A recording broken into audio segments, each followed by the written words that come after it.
Fikiria, kutoka kilo 148 mpaka 80, si kwa diet wala mazoezi. Hii inatafakarisha, sio? Leo niko hapa katika hospitali ya Aga Khan kukukutanisha na Saidi. Je, ana nini? Ungana nami. Hello. Hi Tatu, habari? Salama. Karibu sana. Karibu Aga Khan. Shukrani sana. How was your trip here? Nashukuru Mungu. Karibu sana, ngoja nifungue. Karibu, this is where my office is. Huko ndo ziko ofisi zenu? Yes, huko ndo ziko ofisi zangu. Mimi nafanya kazi huko. Ofisi yangu iko huko. Okay. So, karibu sana. Asante. Wewe ni mgeni wangu. Na mimi ninashukuru kufika Aga Khan. Nilikuwa nikipita tu na kwa nje, lakini leo nimeingia VIP. Kuna kilichokuleta leo hapa? Yes. Na kubwa zaidi ni mimi. Safari yako ilikuwaje? I had a very interesting journey. Mungu ni mwema sana. Safari yangu ya kupungua imekuwa njema. Na niko tayari kuishare. So karibu sana. Nashukuru na pia karibu sana. Shukrani sana. This is where we'll sit. Yeah. So karibu sana. Shukrani sana.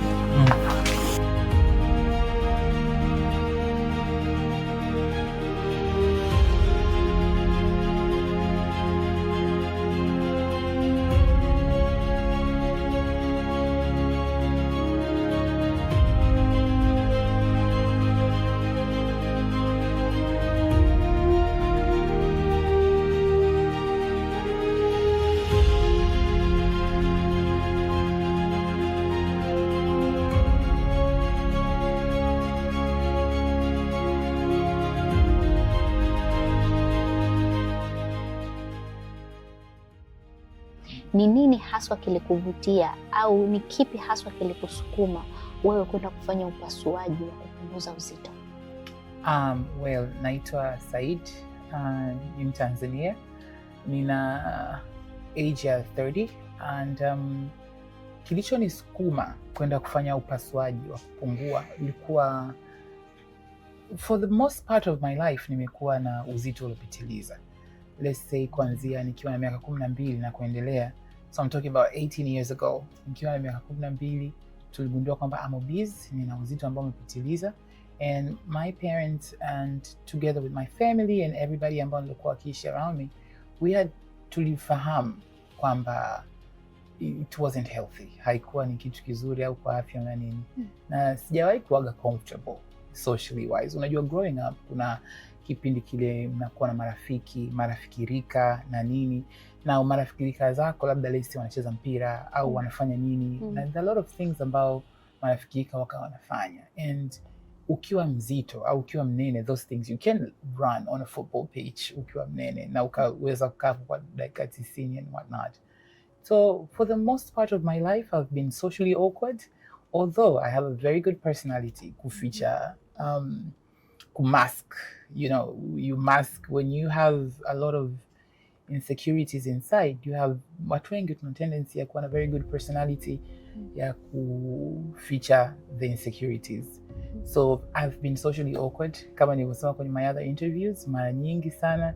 Unajua unajistukia sehemu nyingi, na ukiwa mzito kitu cha kwanza watu wanakiona, yani ukiingia sehemu yote the first thing they see is, oh my god, ni mnene, unajua ni mzito. That's the first thing watu wanaona. Lakini ukiachana na hivyo, katika kukua and my interest in afya and health and everything, na kwenye line ambayo mimi nafanyia kazi, nikajaga kugundua kwamba matatizo mengi ya kiafya yanahusishwa na uzito uliopitiliza. Maradhi mengi ambayo sio ya kuambukizwa yanahusishwa na vitu vingi ambavyo vinahusiana na uzito uliopitiliza. So which is why ilipofikia muda na nilikuwa bado tayari nikawa diagnosed nikiwa mdogo hivyo like 2-3 years ago I was diagnosed with hypertension. Mtu daktari anakuambia una pressure. Na angalia umri wetu, we're young. 30 is not old. Miaka 28, 29, 27 is not old. Ukiwa na huo umri alafu mtu akwambia una pressure, it's scary. Na mimi kwa sababu ni mtu wa huduma afya, kwa hiyo that is what drove me. I saw an opportunity and I took it. Na before, because I wanted this surgery kuanzia 2021 lakini kulikuwa kuna ile myth ya vitu vingi, unajua unashirikisha watu wengi na kuna issue za kwamba usifanye, watu wanakufa, hii haitakusaidia, wewe mbona uko sawa tu, hauna uzito huo. Lakini really inabaki kwako wewe mwenyewe, unajiangalia kwenye kioo, unaona unavyojisikia, unavyolala, hivyo vitu kama hivyo. Kuna some activities zinakushinda kufanya kwa sababu ya uzito. Kwa hiyo nilipoona opportunity imetokea tena nikiwa kwenye eneo hilo, and I was like, you know what, let me do it. Hatimaye nikafanikiwa kufanya. I've been happy ever since. Okay. Kabla ya kufanya upasuaji, kuna njia nyingi nyuma za kupunguza uzito. Right. Ukuzifikiria hizo? Now, honestly speaking, na watu wote wasikie hii. Mara nyingi watu wengi ambao tuna uzito mkubwa, sio kama hatujishughulishi na kujaribu kupungua.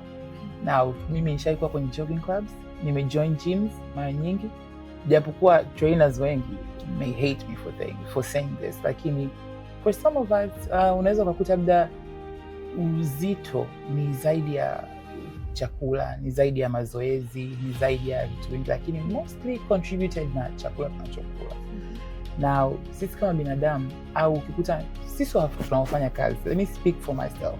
Sipendi kuongelea watu wengine. I would speak for myself. I'm a corporate person. Kwa hiyo mtu ambaye anafanya kazi, the little pleasures in life tunazikosa. Hatuna muda wa kufanya vitu vingi vya kujistarehesha, kujifurahisha. So unakuta labda kama mtu sio mlevi, anapenda kula, right? So unakuta the smallest pole I can give myself after a hard day at work, au stress, au kichochote, yani umetoka kazini, umepitia kitu fulani, siku imekuwa ngumu, umefanya nini, so ile pole Said kwa kazi ngumu ya leo, naenda kujipa chakula kizuri. Unaelewa? So I've tried, honestly I've tried, lakini consistency ndio kitu ambacho watu wengi tunakosaga kwenye katika kujaribu. Kupungua uzito ni zoezi gumu sana. It's not easy. Yani huwezi kutegemea ukaacha kula chips mwezi mmoja, ukaacha kula wali mwezi mmoja, alafu useme kwamba nitapungua kilo 30. Unaweza ukafanya hivyo vitu miezi mitatu ukapungua kilo 1. It's mentally draining, lakini pia nisiwe muongo. Utafanya hivyo vitu kwa ajili ya kupungua, na maisha pia yanakusumbua, na vitu vingine pia vinakupeleka. Kwa hiyo mwisho wa siku unakuta tu hebu leo kwanza nijipe pumziko. Katika ile kujipa pumziko, guilty pleasures that happen, unarudi nyuma. So weight loss otherwise ni rahisi, lakini kwa vitu vingine pia ni rahisi, lakini major key here is consistency. Unaweza ukawa consistent kwenye kufanya mazoezi mwaka mzima na kukubaliana na kwamba utapoteza labda kilo 5 tu au hivyo, na pia kupungua rapidly sio rahisi pia. Lakini thank God kwa ajili ya options. Hizi options ni kitu ambacho Watanzania wengi hatukifikiri. Ni kitu ambacho tumekiona nje. Tunaviona kwa watu wenzetu. Mtu mzito, wale watu wazito wanafanyiwa, labda kuna vipindi vilikuwa vinaonyeshwa kwenye stations za TV kama TLC, sijui lifestyle baba. Hivyo vipindi vinaonyesha labda wale watu ambao wana kilo 600, wana kilo ngapi, wanafanya hizo operations. Lakini kwa wenzetu it is normal na inatumika kama sehemu ya matibabu na sio cosmetic. Kwa hiyo na sisi tungependa, au labda tungekuwa tuna uwezo wa kuangalia vitu kama hivi kama let's say sehemu ya matibabu, right? Kwa sababu hatufanyi tu kwa sababu ya mionekano. Mionekano ni cosmetic surgeries, sio bariatric surgeries. Kwa hiyo bariatric surgeries au operation ambayo mimi nimeifanya ilikuwa sio ya urembo. Sio kwamba nipunguze tumbo, nipunguze mikono, nipunguze miguu, no, nipunguze uzito. So it's very different. Na hiyo I think ndio sababu ya mimi kuchagua surgery, kwa sababu nilishafanya vitu vingine lakini nikajiona sina uwezo wa kuwa consistent. Na hata nikijaribu consistency sikuwa naridhika na matokeo, kwa sababu mwisho wa siku tunapanda, tulime, right? Tuvune. Lakini unapanda alafu mavuno yanakuwa hivi, yanakatisha tamaa. Yes. Okay. Na punde sasa baada ya kufanya upasuaji huu, kuna changamoto zozote zilizojitokeza? Right. This is a very interesting question. So hili swali ni nzuri kwa sababu watu wengi, mimi nilivyofanya hii surgery kwenye camp yangu, tulikuwa na wengine kama 6-7 ambao wanafahamu tuliofanya pamoja. Miili iko tofauti kwa kweli, kila mtu ana respond tofauti. Nashukuru Mungu sana, alhamdulillah, my experience has been beautiful. Pamoja na wenzangu, pengine pia inaweza ikahusisha na daktari aliyefanya procedure, kwa sababu pengine it's the same procedure lakini ni nani kakufanyia, unaelewa ametumia njia ipi. Hizi techniques sio za kila mtu. So I think for me and my team, watu ambao tumefanya hii procedure kwa pamoja, ninaongelea leo hapa, hatukuwa na challenges. The challenges, I think most of them ni akili. Adjusting to a new life is hard. Okay? Mtu ambaye nilikuwa naweza kula labda let's say chips mayai, si ndio nzima, ule na kuku nusu, yani that's like ndo umekula lunch, si ndio asubuhi umekula zako labda supu, au jioni unakula na tena na kitu kingine. After the surgery immediately unaanza kusense kwamba unataka, kwanza kuna ile kitu akilini kwamba nataka kujaribu, let me get back to my hebu nijaribu hata kuku nusu au robo tu, unajua, au hichi. So I think adjusting was the only challenge. Kuna challenge ambayo inahusishwa na huu upasuaji, hiyo ni worldwide. Mimi siwezi kuongopa kwa sababu sasa hivi vitu vyote viko mtandaoni. Inaitwa dumping syndrome. Mimi haijawahi kunitokea. Okay? Na ni kwa sababu I think niligundua mipaka yangu. Ukifanya surgery, kwa mfano hapa Aga Khan walipofanya hiyo surgery, wanakuunga na dietitian, sawa? Unakuwa na physiotherapist kwa ajili ya mazoezi and post surgery recovery. So you have a dietitian, you have a surgeon, and you have a physiotherapist. Okay? Wale wote wanakuwa kwenye timu yako. Tunapata an updated version ya diet every 3 days. Si ndio? Alafu baada ya hapo wale watu wa mazoezi wanakuwa na wewe. Sio kama tunafanya mazoezi. Binafsi there was no mazoezi, it was just walking. Kuyani ile post surgery recovery. Lakini mtu ambaye nimekaa naye kwa muda mrefu zaidi kwenye maisha yangu post surgery alikuwa ni dietitian. Kwa sababu anaweza kukwambia labda there are supplements you need to take, chakula hichi hakifai kwa sasa, chakula hichi kinafaa. Okay? So wenzangu unaweza kukuta labda amepata dumping syndrome, lakini kwa sababu alikula chakula kupitiliza. Okay? Alikaa njaa kwa muda mrefu. So kuna specifics ile post surgery recovery ambazo ukizifata, na ni waga za wiki 2 tu, kwa sababu mimi my diet plans and everything ilikoma baada ya wiki 2. Kwa hiyo ukifata masharti hamna shida. Mimi sijawahi kupata dumping ambayo inaweza kuhusisha mtu tumbo kuuma, kutapika, sijui kufanya. Mimi sijawahi kutapika, honestly sijawahi kuzidisha. Nikiambiwa meals 100 nakuwa na kikopo changu na test in 100 meals na kula, kwa sababu kibinadamu ukiambiwa unywe tu supu, utoe carrots, utoe kila kitu, yani unywe plain soup for the first 2 weeks, na haikuwa hata 2 weeks, kwa sababu 2 weeks tayari nilikuwa nishaanza kupelekwa kwenye mtindi, sijui uji, ugali laini, sijui nini.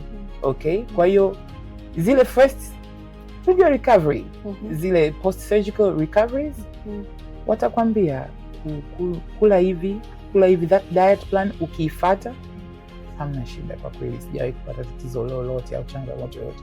Changamoto honestly kununua nguo. That has been my issue. Kununua nguo mpya, that has been a struggle.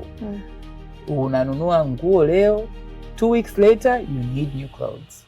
Una harusi, unajua si ushazoea, yani you bought things today, 2 weeks later you need new ones. That's been an issue kwa kweli. Na kupona imekuchukua muda gani, au baada ya muda gani umekuwa ukipunguza uzito? Perfect. So mimi kupona, I was immediately at work 3 days after surgery. Okay? Sio kama niliambiwa nirudi kazini, lakini niliambiwa if you need an ED, kwa sababu kwanza lazima ni ujue aina ya operation niliyofanya sio operation zile za kizamani ambayo let's say mtu unafanya surgery unakuwa na kidonda hapa mpaka hapa. Okay, au hapa mpaka hapa. Mimi nimefanya laparoscopic procedure, operation za kisasa ambazo ni operation za matumbo. Kwa hiyo vidonda vyangu au alama za scar na sehemu ambazo nimechanwa ni sawasawa na ni each sehemu ni sentimita 1 tu. Kuna matundu ya sentimita 1 ambayo daktari alifanya operation hapo. Basi kwa mtu akisikia operation anaweza akajua okay, operation kama ilivyo ya uzazi or anything. No, my surgery basically imenichukua siku 3 nikarudi kazini. Alafu baada ya hapo siku 7 kutumia zile dawa za maumivu kwa sababu ya kuchoka. Mara nyingi nilikuwa nachoka, natamani tu kulala, sio kama labda ni maumivu or anything. After 10 days nilikuja kutoa nyuzi, kwa sababu nyuzi niliambiwa ni siku 7 mpaka 10, but to be safe 10 days nilitoa nyuzi, and then after that I was fine. Na baada ya muda gani sasa uzito ulianza kupungua? Uzito ulianza kupungua immediately. Post surgery niliambiwa nipime baada ya mwezi actually, lakini post surgery within the 2 weeks I could see changes, kwa sababu the 2 weeks nilikuwa na strict diet plan na nini, nikaanza kuona changes. Lakini niliambiwa na daktari wangu kwamba ndani ya mwezi mmoja nitapunguza, mwezi wa kwanza nitapunguza kilo 12 mpaka 15. Alafu mwezi unaofuata kilo 8. So like before the surgery unakutana na daktari and you have a plan. Mimi nilikuwa na weight goal. Daktari wangu aliniuliza what's your weight goal? Okay? Kipindi hicho nilikuwa na kilo 145 hivi, 9 146 somewhere there. Hiyo 9 tunasema leo. Nikamwambia my weight goal is 75. Alifurahi. Akasema that's a very nice weight goal. Nimefurahi and I'll give you that. Okay? So post that baada kwenye mwezi mmoja nika lose 18 instead of 12. I was like, okay. Mwezi wa pili nika lose 10. Mwezi hivyo. Kwa hiyo zinaenda zinapungua, and then mwisho wa siku baada ya miezi 6 inakoma. Lakini kutokana na lifestyle yako you can lose more, yes, but never gain. Uzuri aina ya procedure niloifanya mimi, unajua kuna watu wakisikia bariatric surgery sio kitu cha pamoja, zinatofautiana. Kuna bariatric surgeries nyingi sana. Daktari alinifanyia mimi anafanya za aina 2 ambayo ni sleeve gastrectomy na mini gastric bypass. Mimi nimefanya mini gastric bypass kwa sababu sikutaka itokee chance ya mimi kunenepa tena. Kwa kweli hapana, I didn't want it, so I did a bypass. Utofauti wa hizi mbili ni nini? Okay, so sleeve gastrectomy ni aina ya procedure ambayo wanakata tumbo la chakula. Ilo mmesikia amekata utumbo? That's the sleeve gastrectomy. Watu wengi wamefanya. Mara nyingi inakuwa it's cheaper, lakini pia watu wengi wanafanya. Now, mimi hiyo sishauri kwa watu ambao ni kama mimi, wanene sana au nini. Hiyo naweza nikashauri kwa watu wale ambao labda anataka kupungua, akae kwa sababu ana uzito wake tu ambao uko uncomfortable for now, lakini after 5 years anaweza kataka kugain tena, after 10 years anataka kugain hivyo. Kwa sababu ni ile sleeve gastrectomy ni sawa sana unapewa a new chance at life. Yaani kama tumbo unarudishiwa tu tumbo dogo, and then after that usipofuata masharti unanenepa, utumbo unakuwa tena ule mfuko wa chakula unakuwa tena. So una uwezo wa kunenepa upya. The bypass ambayo nimefanya mimi ni wanachokifanya, wanakata kasehemu kadogo ka tumbo la chakula, alafu wanakaunganisha na utumbo mdogo. Kwa chakula unachokula hakiwi kingi. Hata ile gastrectomy hauli chakula kingi, lakini mfuko wa chakula ni kama taulo au plastiki. So the more you push, the more it enlarges. What bypass does is chakula kinapita pale kwenye kale kama mfuko kadogo kapya, walikuwa katengeneza ka pouch, and then hakikai muda mrefu kinaenda moja kwa moja kwenye choo. Kwa hiyo absorption ya fatty and stuff like that, absorptions of sugar na nini, vitu absorption inapungua. Now most commonly inaweza ikahusishwa na upotezi wa vitamins, nutrients na nini, lakini wewe unanionaje? Unaonekana kama mtu mwenye very well. So it really depends with unafanya nini baada ya procedure, umefuata masharti gani, lakini na masharti je sio lifelong. Kwa kweli mimi ni mtu ambaye nimeignore most of the masharti. Sana masharti ambayo nafuata ni sili kuzidi, kwa sababu nasikia vibaya nikizidisha chakula, yani najisikia kama umeshiba, umevimbiwa. Hayo ndio masharti pekee, lakini nakula kila kitu. Yani I remember siku ya 14 post surgery kwa nasikia kama nimechoka sana. Nikampigia simu dietitian wangu akaniambia, nyumbani mpika nini? Nikasema ugali dagaa. Akasema eat. I was like eat. Sema sio unapokula ndio unakula ile kidogo, lakini kichwani kuna hamu ya kumaliza, unajua ka ugali au nini. Sema you just eat kidogo. And for now portions zangu zimeongezeka, so kama vile nilipotoka kwenye surgery. Portions zangu zimeongezeka na nakula kila kitu. I still can do KFC, nakula sijui pizza, nakula sijui nini, you name it. Everything na siongezeki. Yani raha kama mara baada ya kumaliza upasuaji sasa. Je, kuna tofauti yote uliisikia tofauti na mwanzo? Yani wakati baada ya kufanyia upasuaji na kabla ya kufanyia upasuaji, ulihisi kuna kitu kimeongezeka mwilini au kimepungua? Hiyo kwenye point ya uchovu. Right? Unajua kuna some point hata ulale vipi unaamka umechoka. Not me now. Because zamani nilikuwa najisikia hivyo. Now I don't get that anymore. Lakini pia kuna kitu kingine, let's say moyo kwenda mbio. Nilikuwa nasikia sana. Mimi nimekimbia sana dawa za pressure. Kwa moyo ulikuwa unanienda mbio before. Yani unaweza kufanya kitu kidogo unasikia kabisa moyo unadunda, but that has changed. And nilikuwa na BP zangu zilikuwa kubwa sana. Nakumbuka post surgery nilikuwa na BP labda ya 180 kwa 110. Unanielewa? That's very bad. Yani daktari, nesi, yoyote muuguzi anayesikiliza hii anaweza kusema you know, but from the procedure now my blood pressures, yani day 2 post procedure ilikuwa ni 106/58. Zinacheza hapo, yani 60s, 106, 120 hivyo, 120 hapo. Kwa kweli that's the difference. Lakini pia I feel very light. Yani kitu ambacho sijakisema na nafikiri watu wengi kitawasaidia. I feel very light. Kwa sisi Waislamu, hata ukiwa una swali, ukiwa mnene unapata shida, unachoka, naelewa. Lakini sasa hivi prayer has been easy. Really inameinuka, unaona kabisa it's easy. I feel very good. Najisikia mwepesi, kitu ambacho nahisi sikukisikia before. Najisikia mwepesi, alhamdulillah. Yani I feel good. Lakini pia sio muhimu kivile, lakini my self esteem yani it's untouchable right now. Turudi sasa kwenye gharama. Gharama ulizotumia ni kiasi gani? Kwa sababu inaonekana ni upasuaji ambao haujazoeleka sana. Tumezoea ule wa kuweka puto au kwenda kufanya diet au kufanya mazoezi. Huu upasuaji unaonekana kwamba ni mpya hasa kwa Tanzania. Very new, yes. Kwa wewe ulitumia gharama kiasi gani mpaka sasa tunakuona kwamba umeshaka vizuri? Okay, sijui kama naruhusiwa kusema, lakini mimi nilipofanya hii surgery ilikuwa expensive kwa kweli. Yani ilikuwa gharama. Wakati nimefanya hii procedure ilikuwa $19,000. Okay? So wakati nafanya hii procedure ilikuwa $19,000.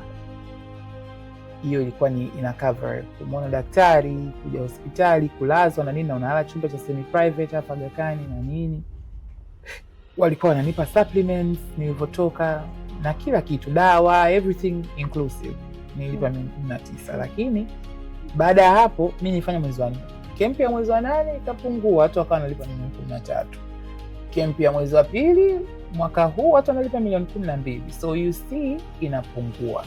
Na as days go by, I think kwa sababu pia unamtoa mtu mbali anakuja kufanyia watu 2 3, haiwezi kuwa $5,000,000.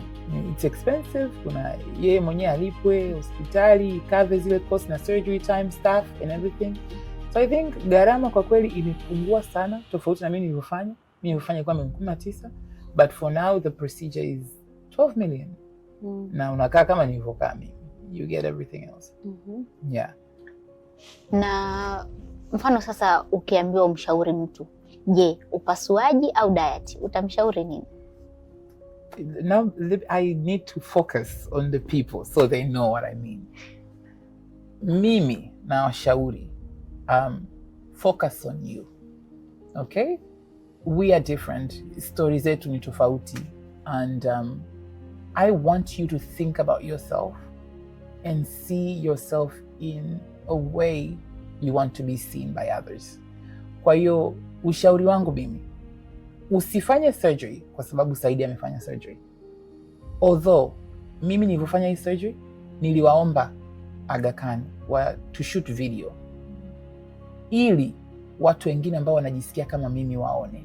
So it wasn't a marketing PR or anything. Niliwaomba kwamba naomba to shoot video ili watu wengine wanene waone kwamba it's possible and it's not the end. Watu wanasumbuka sana, let me tell you.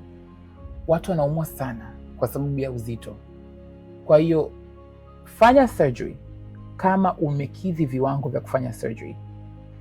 Kama obesity imezidi, BMI zako zimepanda kile kiwango cha kawaida na daktari ameshauri, please fanya. Lakini kama unaona una consistency au labda unataka kupungua kilo 5, kilo 7, just diet. Fanya vile unavyojisikia wewe. Yaani focus on you. Washauri ni wengi. Mimi nilipofanya hii surgery sikumshirikisha hata mama yangu. Nobody at home knew. Hakuna mtu ambaye nilimwambia nyumbani, na ni kwa sababu sikutaka opinion za watu wengine. Kila mtu atakwambia la kwake. Everybody will tell you ni gharama, usifanye hivi, usifanye hivi, you are risking your life, but focus on you. Na mara nyingi ukitaka kufanya kitu, angalia matokeo. Focus on the outcome, because trust me, it is worth it. Mimi nikijiona kwa miaka miwili iliyopita, sometimes nakataa, nacheka, nafanyaje, na sio tu kuhusu muonekano. Kwa sababu trust me, sasa hivi hata nikiumwa kichwa, najua nikinywa Panadol itakuwa tu nimechoka. Sawa, ukishakuwa mnene, ukiumwa tu kichwa unaanza kuona Mungu wangu ni moyo, ni pressure, figo zinafeli, ini limechoka kufanya kazi, mafuta yamezidi, sijui nini. Unajua watoto wadogo sana wana atherosclerosis, wana sijui changamoto kibao. So do the surgery only for the positive outcome it brings. Sio kwa sababu ya muonekano au kitu kingine chochote. Fanya kwa sababu ya matokeo chanya ambayo hiyo surgery italeta, na fanya kwa sababu wewe umeona itakufaa. Just do it for you. Relate to me, but do it for you. Saidi, tukirudi sasa kwenye msingi wa mazungumzo yetu. Hapo kabla umeniambia kwamba watu walikuwa wanakukatisha tamaa kwenye kufanya jogging. Sasa hivi wanakuonaje na wanakuchukuliaje? Mtazamo wao ni upi? You know, hii ni unofficial sana, lakini kitu kizuri kuliko vyote ni yule mtu aliyosema huwezi kupungua, akakuona umepungua. Yani I told you so in your face. Oh, it's perfect. Siwezi kukuficha. Yani nakumbuka mimi sikuwahi kupataga t-shirt size yangu kwenye marathons. Sikuwahi kushiriki marathons ever. Kwa sasa nitaenda hizo kwenye CRDB marathon, sijui marathon ya wapi au Aga Khan marathon au hizi marathon zote unazozisikia. Sasa nitaonekanaje? Yani bonge naye amefuata nini? Unajua au hizi upati ile size yako hata ya jersey. Lakini my first ever marathon was after the procedure. Ilikuwa miezi 3 sijui baada ya procedure, na nikasema naomba ile t-shirt kubwa kuliko zote. Wakasema tumekosa, tumebakisha na second last. Walivonipa ikatosha. Oh, I cried that day, lakini nililia kwa furaha kwa sababu for the first time ever nilijiona kwamba I'm socially, you know, now I can blend in. Nimeenda kwenye marathon, and from then on it's been marathons and marathons. Na siku hizi unaenda marathon hata uzugi kukimbia kwa ajili ya camera. Like sometimes you just run because you feel like it and hauchoki. Unatembea. Mimi marathon yangu ya kwanza nimefanya 10K baada ya hii procedure.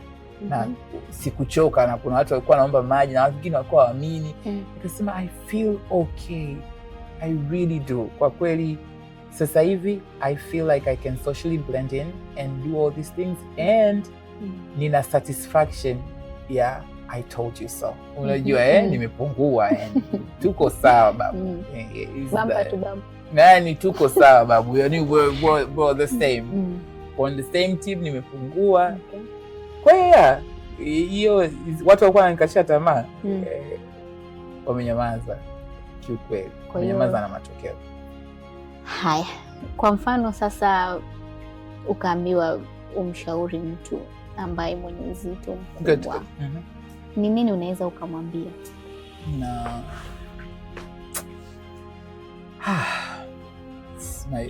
yani, ndugu yangu au wewe ambaye unajiona mzito, mwili mkubwa, mtu ambaye you feel like I once felt, unajisikia kama mimi nilivyowahi kujisikia before, kwanza usijichukie, jipende.